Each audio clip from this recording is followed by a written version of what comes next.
Hi folks, Canadian Prepper here. I wanted to talk a bit today about the stigma of preparedness.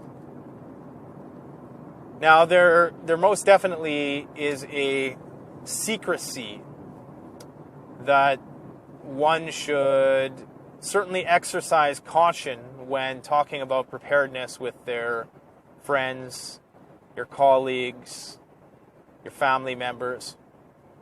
And for a variety of reasons. For one, you don't want to be yelling from the rooftops that, hey, I got preps. I think the idea that people are going to come to your house when shit hits the fan is the last sort of reason why you don't want to publicize it. I think that is no doubt a possibility. And if shit hits the fan, you can bet your ass that's going to be a possibility. It's no doubt important, but I think for your own well-being and your own ability to thrive within this economic paradigm, it's best to sort of keep it on the down low. That's why I kind of don't really explicitly put myself out there as much as some people do.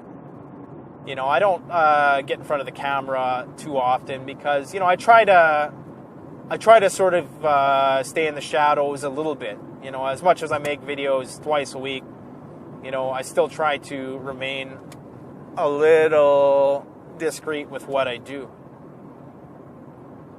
Now, part of that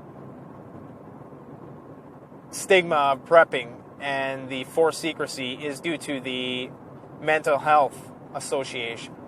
That, you know, you're somehow crazy for being paranoid, fearful, anxious, pessimistic, fatalistic about the possibility that the system may collapse. And a lot of that is in part due to programming, you know, the whole doomsday zombie type thing, right, where anybody who preps must be prepping for doomsday or must be preparing for the end of the world as we know it. Which is fine in my books, because if you're prepared for the end of the world as we know it, you're probably prepared for everything. But that's not the only thing you're up against. You're also up against a well-defined agenda to strip you of your ability to be self-reliant. Because you need to understand that the powers that be don't want you to be self-reliant.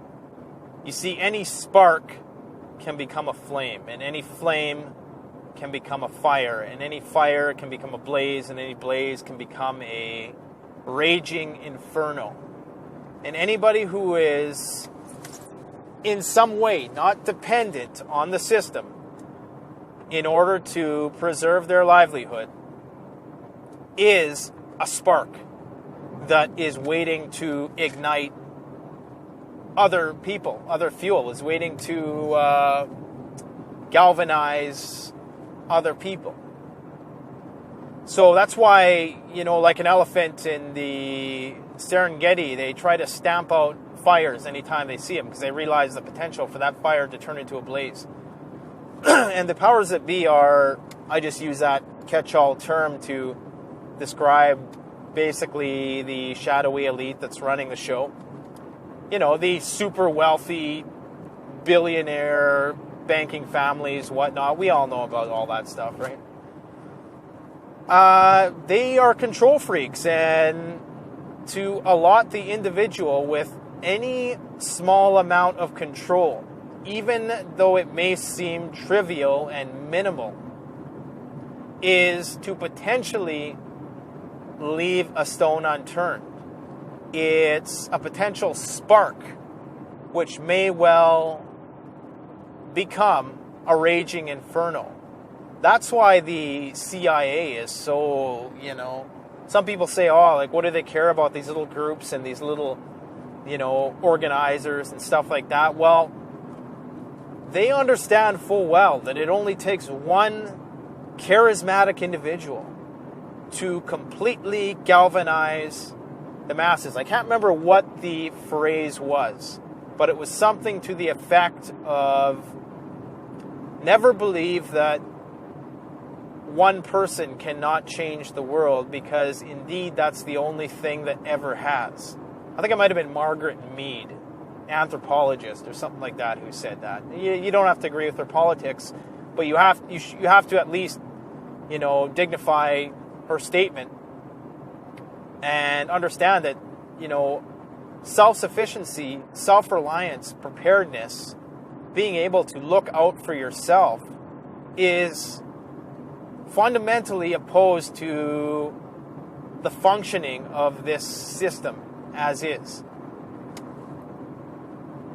This system thrives most when you are fully immersed in it, when you are fully dependent on the loan sharks, the grocery store, the non-renewable fuel sources, the television set for your information.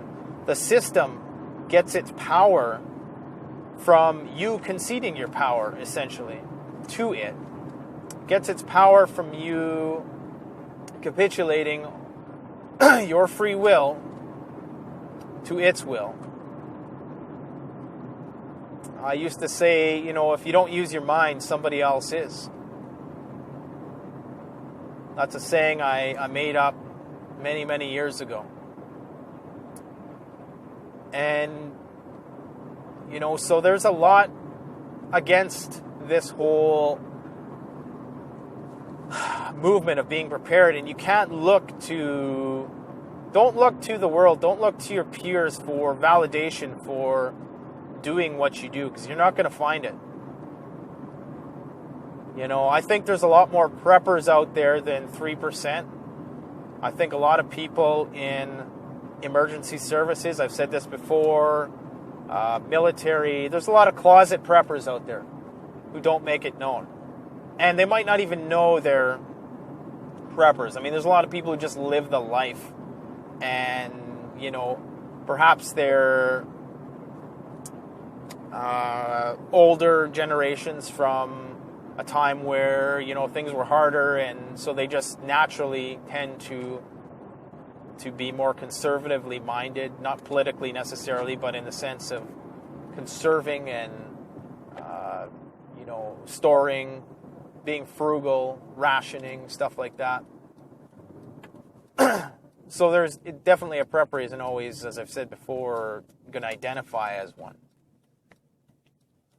But you can't look to the world for validation. You're never going to find it. If you're a person who's on the fence with this prepping thing, don't wait for, somebody you may respect within this economic paradigm to tell you, hey, you should probably prepare. Because I've said before, the people who are most enmeshed, the ones outside that know, the management types, the middle management types, not the owner class. The owner class, the capitalist class, they're probably well aware of the gravity of the situation here with respect to why you should prep.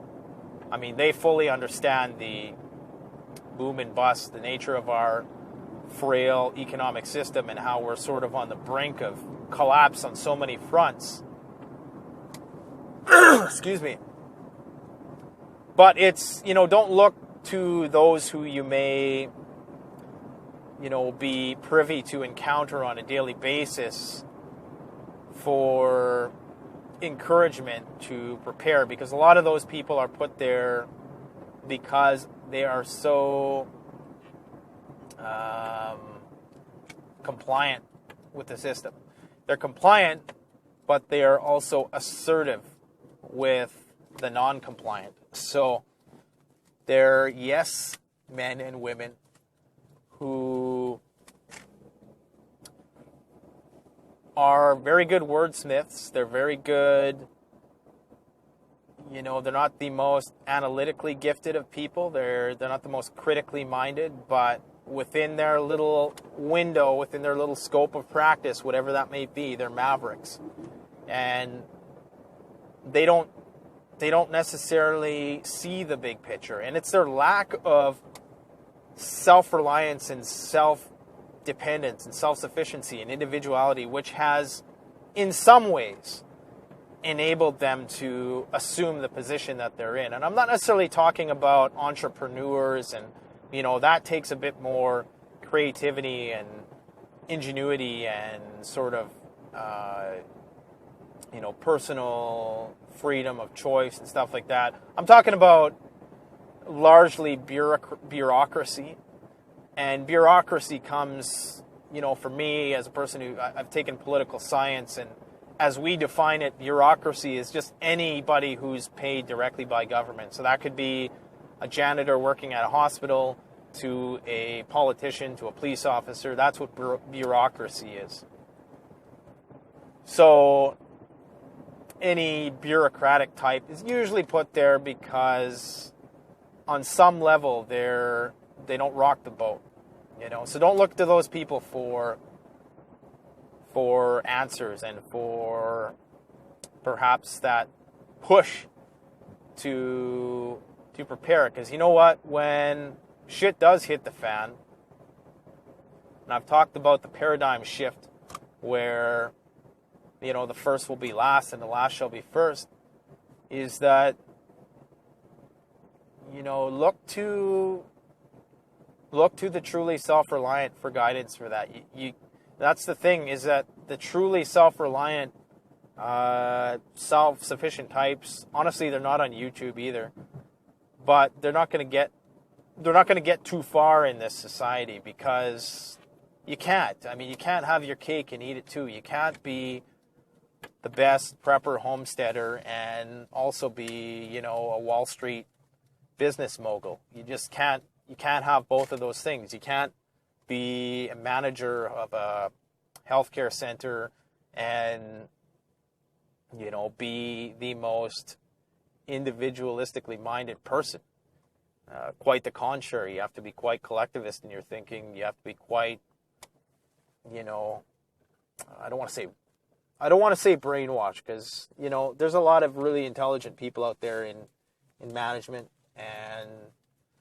but you certainly have to make some concessions, and you certainly have to keep your mouth shut about certain things if you want to get to high places. That's just the way it is, and so, don't look to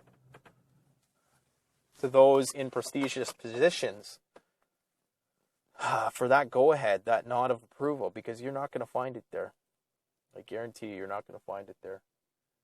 Prepping is a gamble, but it doesn't have to be a gamble in the sense that the odds are against you. You can prep in such a way that it's never going to be a loss, that,